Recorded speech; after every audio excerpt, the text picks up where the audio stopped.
Tanong ko sa'yo, nakaranas ka na ba ng bullying sa school mo? Yung nangyari po. Bali, ano sila?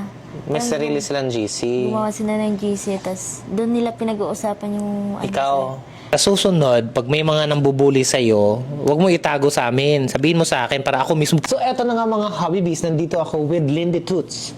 Hi! And it's another day and I'm so proud of her because ang yaman na niya. Ang yaman. Hindi ko po. Hindi, itong batang to, ang dami niyang ipon, pero kung meron kang nilalabasan ng pera mo dun sa family mo, di ba? Oh. Lagi ka nagpapadala. Ano mga napagawa mo na nga sa family mo? Napaalis ko na yung bahay, sir. Na may ano na din sa tubig, sir. O, kasi si Lindy actually, sa mga hindi nakakaalam, Lindy is actually part of an IP, Indigenous People. Di ba? May tribo. Kaya tawag ng tribo nyo? Ano, sir? Maghat. Ha? Maghat. Maghat? Ayan. So, bukid na bukid. Kaya nga kami hindi Maghat, Ituman, at saka... maraming Bukidnon. tribo doon. Ganyan. Oo. Pero ikaw sa Maghat ka na tribo. Tapos, kaya nga kami nahirapan kami pumunta doon sa inyo. Kaya hindi kami natuloy doon pag-akyat sa bukid kasi sobrang hirap pala pasukin yung... Mahirap pa po yung daan. Oo, yung daan Pagka papunta naulan doon. Pero, napalagyan mo na ng tubig, di ba? Tapos... Kasi, sir, nag-iigib na kami, malayo po eh. Oo. Tapos, sabi mo, plano mo sila bigyan ng panghanap buhay sana, Opo, di ba? sir.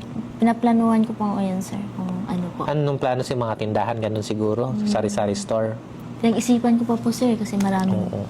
Okay naman yung ginagawa niya na nag-iipon and all for the family. Pero sabi ko sa kanya, wag mo kalimutan. Okay lang din na gumastos para sa sarili. Kaya sabi ko sa kanya, para mas maganda yung phone mo, mura lang, bumili ka na. Eto. Yay! Very first iPhone. Hindi Yes, hindi yan opo. gift namin ni Habiray. Siya talagang bumili niyan sa sarili niya. Oh, 'di ba? Congrats sa bago mong iPhone. Thank you po. Bagong iPhone na ako. Kamusta naman school mo? Okay naman po, sir. Maganda ang grades mo? Sabi ni Ray, mataas na grades mo, 90 up. Opo. Oo. Anong pinakamahirap na subject para sa iyo? Ano po ata, sir? Steno talaga. May mga naliligaw sa iyo sa school? Wala po. Tanong ko sa iyo, nakaranas ka na ba ng bullying sa school mo? May sinumbong ka sa akin kahapon. Meron po. Matagal na daw nangyari pero ngayon pa lang niya sinasabi sa amin. Pero okay na po yan, sir. Okay na yan, kalimutan natin yon. Limutan na yan. Bakit ka kaya binuli nun? Ano kasi, sir, sabi nila, piling sikat. Hindi, ano bang nangyari talaga? Yung nangyari po. Bali, ano sila, May sarili silang GC. gumawa sila ng GC, tapos doon nila pinag-uusapan yung... ano, Ikaw? sir. Yung, hindi naman po ako lahat. Meron din iba. Iba? Kaya, ayun, pati ako pala doon. Oo. Pinag-uusapan nila. Ano sinabi nila tungkol sa'yo? Favoritism daw ako ng mga teacher. Favorite ka ng mga teacher daw? Tapos feeling sikat, ganyan. Parang ano sa Kung school favorite ka ng mga teacher, dapat perfect yung score mo. Hindi ka na Hindi dapat naman nag-aaral. Nag-aaral ka pa nga eh. Diba, takot ka pa nga bumagsak. Hindi yun. Baka inggit lang yun sa'yo. Tapos ano sabi, feeling sikat ka daw? Opo. Ilan followers mo nga ngayon? Nasa 800,000. Yung 800,000 followers, feeling pa ba yun? Sikat talaga siya. Kahit saan nga kami pumunta, kahit nasa abroad kami, nahanap, saan si Lindy? Ganun nga kaya, hindi, inggit lang yan. Tapos nalaman ko yung mga nag-bully sa'yo pala, or naganyan sa'yo ay, tawag nito, nangutang pa sa'yo yun. Pinapautang ko naman, sir, pero binabayaran naman na nila. Oo. Pero, actually, sa akin lang, sila yung mga lumalapit sa'yo pag may kailangan Opo. sila. Pero, pag nakatalikod ka, may mga sinasabi silang mali. Paano mo nalaman na pinag-usapan ka? Bale yung ano nila, may isa silang kaibigan na ganyan, na andun din sa GC.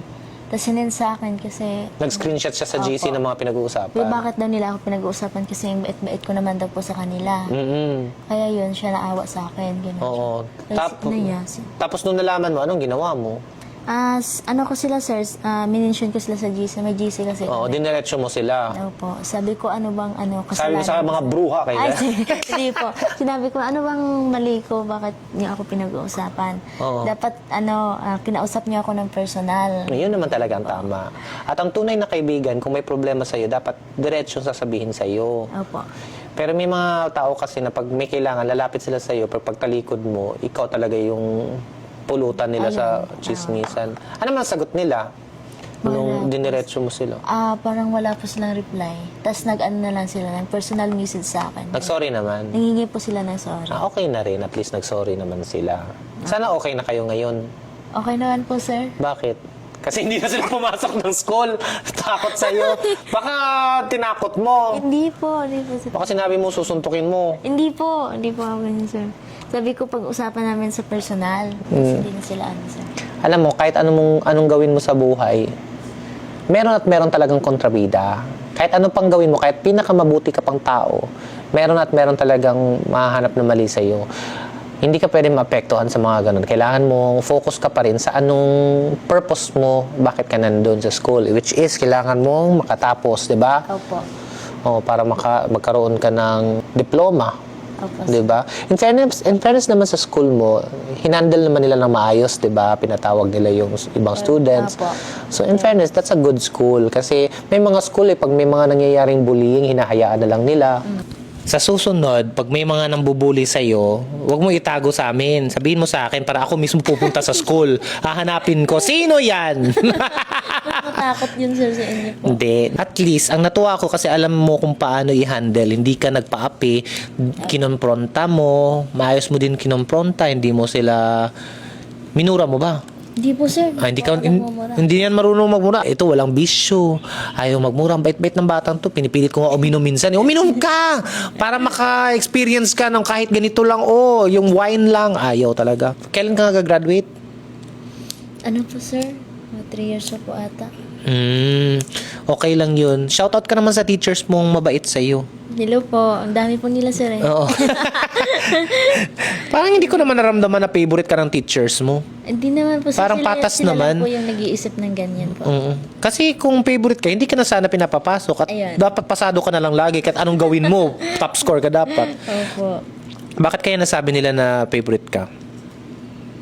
Hindi ko lang po alam sa kanila, sir eh. Ako nga, sinasabihan ako, favorite daw kita. Hindi kita favorite. Irita nga ako sa'yo eh. Favorite ko si Ate Rose. Yung mga tao, sir, may nasasabi lang. May issue lang mga tao. Hello po.